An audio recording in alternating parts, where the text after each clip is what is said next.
जय हिंद साथियों, स्वागत है आप सभी का एक बार फिर से आपके अपने चैनल कॉम्पिटिटिव एग्जाम्स अड्डा में। साथियों, इस वीडियो के माध्यम से आप सभी के लिए फिर से एक खुशखबरी लेके आए हैं। कालिंदी कॉलेज, जो कि दिल्ली विश्वविद्यालय का एक एफिलिएटेड कॉलेज है, उसके द्वारा आज ही मतलब 10/12/2022 को कुछ असिस्टेंट प्रोफेसर की पोस्ट नोटिफाई की गई हैं। तो इस वीडियो में हम देखेंगे क्या क्या सब्जेक्ट्स हैं, कितनी उनमें पोस्ट हैं। और देखिए, ये आपको मैं बता दूं, ये जो पोस्ट हैं ये रेगुलर नेचर की हैं, सॉरी परमानेंट नेचर की हैं ये। तो इसको भी आप थोड़ा ध्यान रखेंगे, एक अच्छी अपॉर्चुनिटी है। अगर आप असिस्टेंट प्रोफेसर बनना चाहते हैं देश के one of the most prestigious institute में, तो आपको ये फॉर्म ज़रूर भरना चाहिए। इसमें हम सारी चर्चा करेंगे, क्या इसकी फ़ीस रहेगी, ये सारी चीज़ें हम देखेंगे। तो सबसे पहले देखिए, कालिंदी कॉलेज जो है यूनिवर्सिटी ऑफ दिल्ली से एफिलेटेड है। ये कालिंदी कॉलेज की ईमेल आईडी है और वेबसाइट जो है आपको दिख रही होगी आपकी स्क्रीन पर। नैक के द्वारा ये ए ग्रेड का कॉलेज है, तो इसमें कोई शक नहीं है कि ड्यू के ऑलमोस्ट कॉलेजेस जो हैं ए ग्रेड में ही आते हैं नैक के अकॉर्डिंग। एडवर्टीज़मेंट नंबर यहाँ पे आप देख सकते हैं। अब ये जो एडवर्टीज़मेंट मैं आपको बता रहा हूँ, ये कालिंदी कॉलेज की वेबसाइट पे भी आपको मिल जाएगा। डेट ऑफ पब्लिकेशन आज ही की है 10/12। अब देखिए, जैसे कि मैं आपको बता रहा था, ये आपको जो फॉर्म भरना है, ये जो लिंक है जहाँ पे मैं सर्कल कर रहा हूँ, इसको आप जब खोलेंगे तो आपको फॉर्म मिल जाएगा। और आपको वहाँ पे क्या करना है, रजिस्ट्रेशन करना है। रजिस्ट्रेशन के बाद में अपनी डिटेल्स जो है आप वहाँ पे फिल करनी है। जैसे कि मैं आपको बता रहा था, परमानेंट अपॉइंटमेंट के लिए ये परमानेंट पोस्ट है, तो इस चीज़ का आप बिल्कुल ध्यान रखेंगे। और इसका जो पे स्केल रहेगा, एकेडमिक पे लेवल 10 पे रहेगा। 57,700 शुरू होगा, 1,82,000 तक जाएगा जो पे स्केल है। तो लगभग जो है इसमें 90 से ऊपर ही आपकी सैलरी 1 मंथ की इसमें हो जाती है। 90,000 से ऊपर ही इसमें सैलरी रहेगी। और अलाउंसेस वगैरह जोड़ के जो है 1 लाख से ऊपर भी आपकी सैलरी बैठ जाती है इसमें।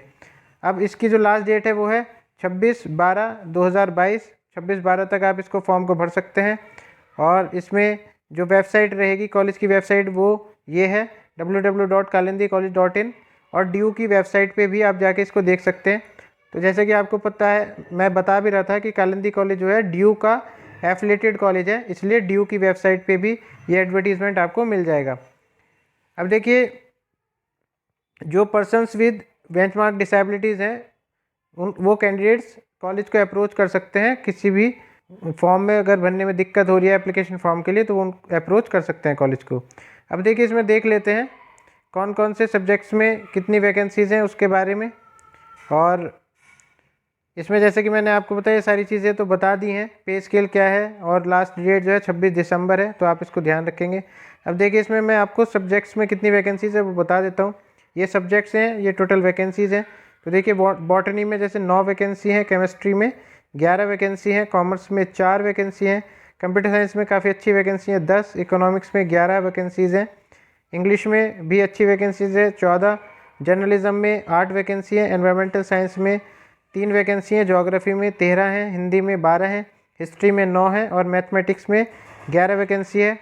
अब इसमें देखिए, रिजर्वेशन के बेसिस पे आप देख लेंगे, यहाँ पे EWS के बीच में रिजर्वेशन है और OBC वगैरह, इन सब का आप अपने हिसाब से देख लेंगे अगर आप किसी कैटेगरी में फॉल करते हैं तो।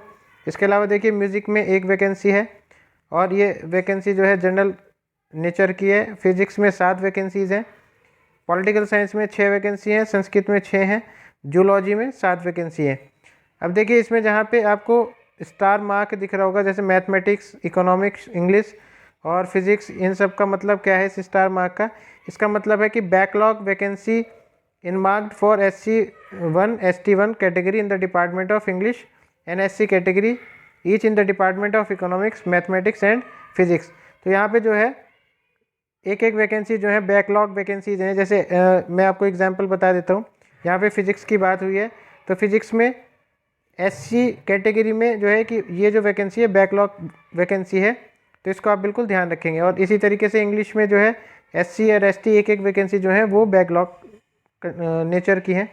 अब देखिए, एब्रीविएशन यहाँ पे आप देख सकते हैं। EWS का जो है इकोनॉमिक वीकर सेक्शन, UR का हो गया अनरिजर्व्ड, ये सब चीज़ें आपको पता ही होती हैं। अब जो इसका एलिजिबिलिटी क्राइटेरिया रहेगा वो रहेगा यूनिवर्सिटी ऑफ दिल्ली और UGC के नॉर्म्स के अकॉर्डिंग ही इसको रहेगा। एलिजिबिलिटी क्राइटेरिया अगर आपको नहीं पता है तो मैं आपको बता देता हूँ। तो देखिए, असिस्टेंट प्रोफेसर की पोस्ट के लिए एलिजिबिलिटी क्राइटेरिया है for the disciplines of arts, college, commerce, humanities, law, science, social science, language और फिजिकल एजुकेशन सभी के लिए यही क्राइटेरिया है। इस क्राइटेरिया को हम दो भागों में बांट सकते हैं। पहला भाग तो यह है कि आपके पास में मास्टर्स में, मतलब जो आपने पीजी की हुई है अपने सब्जेक्ट में, या फिर किसी अलाइड सब्जेक्ट में या कंसर्न सब्जेक्ट में, या जो है रेलिवेंट सब्जेक्ट में, उसमें आपके मास्टर्स में 55% मार्क्स होने चाहिए।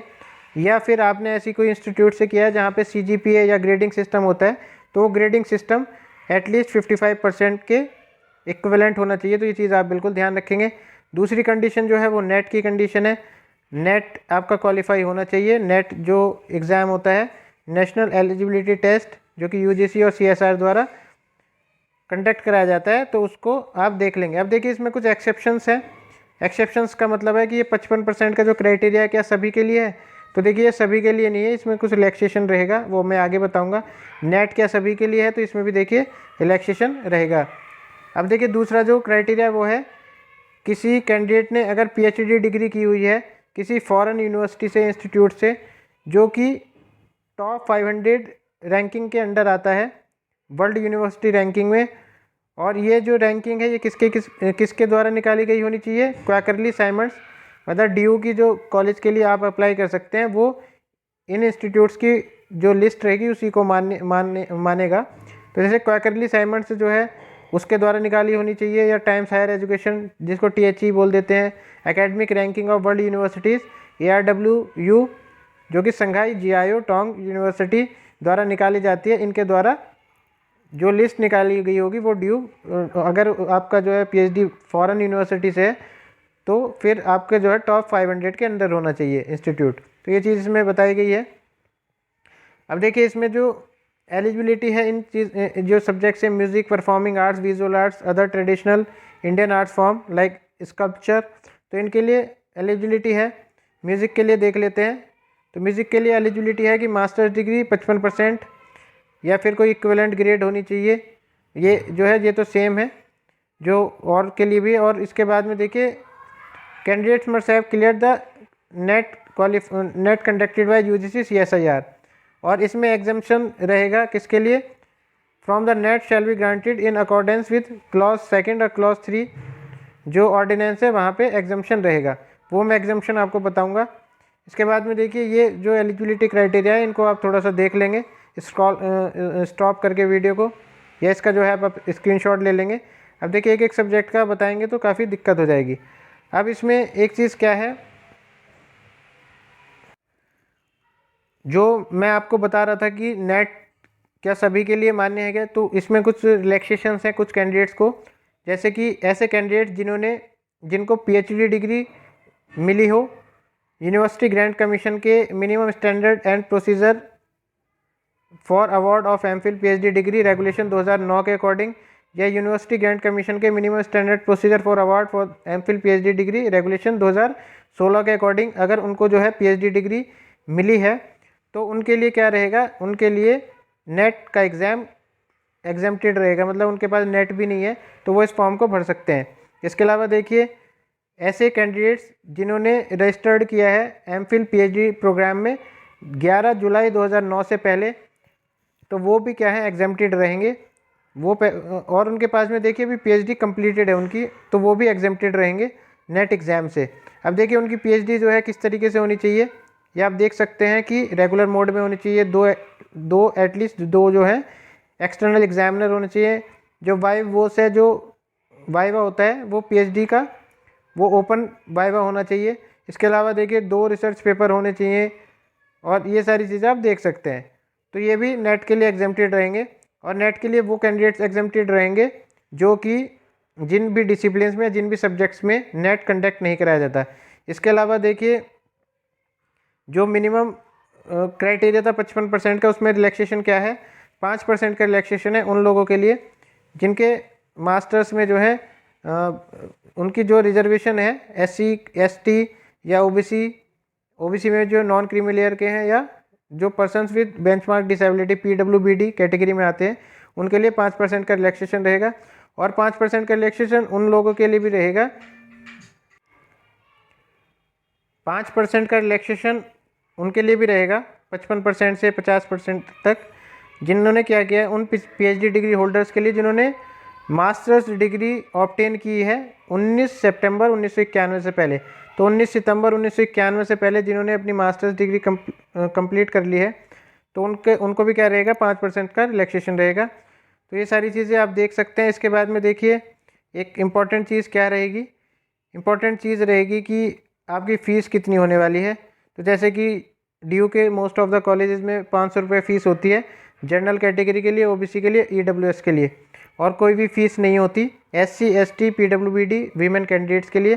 तो ये चीज़ आप ध्यान रखेंगे, जो भी कैंडिडेट एससी एसटी पीडब्ल्यूडी या वीमेन कैंडिडेट्स हैं वो इस फॉर्म को बिल्कुल भरें, और एटलीस्ट जो है कि एक अच्छा एक्सपीरियंस आपको मिलेगा। आप अगर सेलेक्ट भी हो सकते हैं, बिल्कुल सेलेक्ट भी हो सकते हैं, सेलेक्ट नहीं होंगे तो एक अच्छा एक्सपीरियंस आपको मिलेगा। मतलब जो भी कैंडिडेट्स हैं जिनके मन में ऐसा है कि हम सेलेक्ट होंगे कि नहीं होंगे, हमारी तो जो है इतनी अच्छी तैयारी नहीं है, ये सारी चीज़ें हैं, तो एटलीस्ट फॉर्म को ज़रूर भरें। अभी से शुरू करेंगे आप एग्ज़ाम इंटरव्यू को फेस करना, तो आपको जो है बिल्कुल आगे सफलता ज़रूर मिलेगी।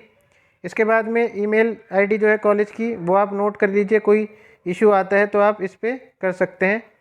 और इसके अलावा इसमें एक एपीआई स्कोर का मैं आपको बता देता हूँ कि स्क्रीनिंग किस तरीके से होगी। तो स्क्रीनिंग का क्राइटेरिया क्या है वो देख लेते हैं। स्क्रीनिंग मतलब आपको इंटरव्यू के लिए कैसे कॉल आएगी, तो आपको जो नापा जाएगा, आपको जो मेज़र किया जाएगा 100 पॉइंट स्केल पे मेज़र किया जाएगा, जिसको एपीआई स्कोर भी बोलते हैं, एकेडमिक परफॉर्मेंस इंडेक्स भी इसको बोला जाता है। तो इसमें देखिए क्या होता है, जैसे ग्रेजुएशन में आपके 80 एंड अबव मार्क्स हैं तो आपके 21 मार्क्स जोड़े जाएंगे।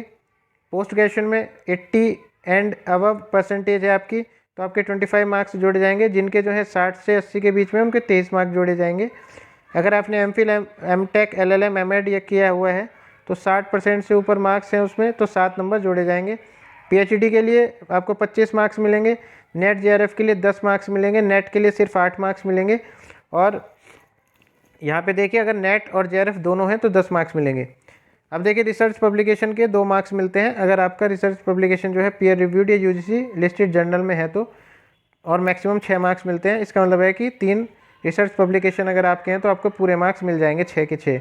टीचिंग के लिए 1 साल की टीचिंग के लिए 2 मार्क्स मिलते हैं, और इसी तरीके से मैक्सिमम 10 मार्क्स मिलते हैं। मतलब 5 साल अगर आपने टीच किया है तो आपको 10 मार्क्स मिल जाएंगे। पोस्ट डॉक्टरल डिग्री आपने की है तो आपको वहाँ पे 10 मार्क्स मिल जाएंगे। अवार्ड्स की कैटेगरी में अगर आपने इंटरनेशनल अवार्ड लिया है तो आपको 3 मार्क्स मिलेंगे, और आपके पास में अगर स्टेट लेवल का है तो आपको 2 मार्क्स मिलेंगे। अब देखिए इसमें से मैक्सिमम 3 ही मिल सकते हैं, अभी मैं आपको बताऊँगा। और इसके बाद में देखिए एमफिल एमटेक एलएलएम एमएड और पीएचडी आपने ये सारी चीज़ें की हुई हैं। सॉरी, सारी का मतलब है कि अगर आपने एमफिल के साथ में पीएचडी की हुई है या एमटेक के साथ बाद में जो है पीएचडी की हुई है तो भी आपको 25 मार्क्स मिलेंगे मैक्सिमम। ये नहीं है कि आपको एमफिल के अलग मिल रहे हैं पीएचडी के अलग मिल रहे हैं, ऐसा नहीं है।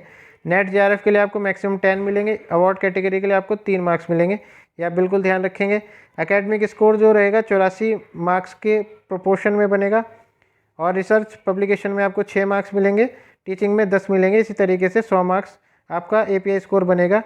और देखिए एपीआई स्कोर में बनने के बाद में आपको जो है आपकी स्क्रूटनी होगी। स्क्रूटनी का मतलब है कि जितने भी कैंडिडेट्स फॉर्म फिल करेंगे उन सभी को एक लिस्ट बना ली जाएगी, और इसमें एक क्राइटेरिया होता है कॉलेजेस के लिए 50% का। तो अगर आपका एपीआई स्कोर 50% से ऊपर है तो आपको कॉल आने की संभावना रहती है। और ये बेसिकली जो है स्क्रीनिंग कमेटी पे या कॉलेज पे डिपेंड करता है कि वो सभी को बुला रहे हैं या परसेंटेज रहती है। मान लीजिए 3 वैकेंसीज हैं और 4 गुना को बुलाना है तो 12 कैंडिडेट्स बुलाएंगे। जो टॉप 12 एपीआई स्कोर वाले कैंडिडेट्स रहेंगे उनको बुला लिया जाएगा। अब देखिए देख लेते हैं कि जो शॉर्ट लिस्टिंग कमेटी है उसमें कौन कौन रहेंगे। तो प्रिंसिपल तो चेयरपर्सन रहता है उस कमेटी का। इसके बाद में जो 2 टीचर्स रहेंगे, जो 2 टीचर्स रहेंगे वो रेलिवेंट सब्जेक्ट से रहेंगे, नॉमिनेटेड बाय प्रिंसिपल। इसके बाद में एक टीचर रहेगा रेलिवेंट डिपार्टमेंट से, ये भी नॉमिनेटेड बाय प्रिंसिपल द्वारा किया जाएगा। इसके बाद में देखिए अब देखिए प्रश्न आता है कि शॉर्ट लिस्टिंग या स्क्रीनिंग कमेटी में कौन कौन लोग होते हैं। तो इसको हम देख लेते हैं एक बार। कॉलेजेस के लिए इसमें जो चेयरपर्सन रहेगा वो कॉलेज का प्रिंसिपल रहेगा। 2 टीचर्स रहेंगे रेलिवेंट सब्जेक्ट से जो कि नॉमिनेट किए जाएंगे प्रिंसिपल द्वारा। एक टीचर रहेगा रिलेटेड डिपार्टमेंट से जिसको नॉमिनेट किया जाएगा प्रिंसिपल द्वारा। और इसमें जो है एक एकेडमिशियन रहता है जो SC ST OBC minorities women और पर्सनस विद बेंचमार्क डिसेबिलिटी को रिप्रेजेंट करता है, ये भी नॉमिनेट किया जाएगा प्रिंसिपल द्वारा। तो देखिए नॉमिनेशन में प्रिंसिपल का रोल काफ़ी बड़ा रहता है कॉलेजेस के केस में। और इसमें देखिए 3 मेंबर्स का जो है कोरम होता है, मतलब मेजॉरिटी जो रहेगी, मेजॉरिटी बेसिकली 3 मेंबर्स की रहेगी 5 में से। अगर 3 मेंबर्स चाहते हैं कि आपको जो है इंटरव्यू पैनल में बुलाया जाना चाहिए तो आपको बुलाया जाएगा। अब देखिए इसमें शॉर्ट लिस्टिंग होगी, इंटरव्यू होगा आपका और उसके बाद में आपका जो है फाइनल सिलेक्शन होगा। तो इसके लिए अपनी तैयारी रखें, अपने सारे डॉक्यूमेंट्स अच्छे से तैयार रखें और आपको इंटरव्यू में बुलाया जाता है तो वहाँ पे आप बिल्कुल अच्छे से अपने आप को रिप्रेजेंट करें, अपने सब्जेक्ट की नॉलेज रखें और रिवाइज़ करें चीज़ों को। और जो है इंटरव्यू के बारे में तो बहुत सारी चीज़ें हैं कहने वाली, लेकिन अभी इस वीडियो में हम नहीं बोल सकते इन चीज़ों को। तो आपको जो है इंटरव्यू के लिए एक अलग से वीडियो बनाएंगे हम कि DU में किस तरीके का इंटरव्यू होता है, कैसे आप उसके लिए तैयारी कर सकते हैं। और अभी के लिए दोस्तों आपके लिए एक अच्छी अपॉर्चुनिटी है, इसमें फॉर्म भरिए और परमानेंट पोस्ट है तो आपका जो है फ्यूचर एकदम सिक्योर रहेगा। इसी के साथ में दोस्तों all the best, thank you.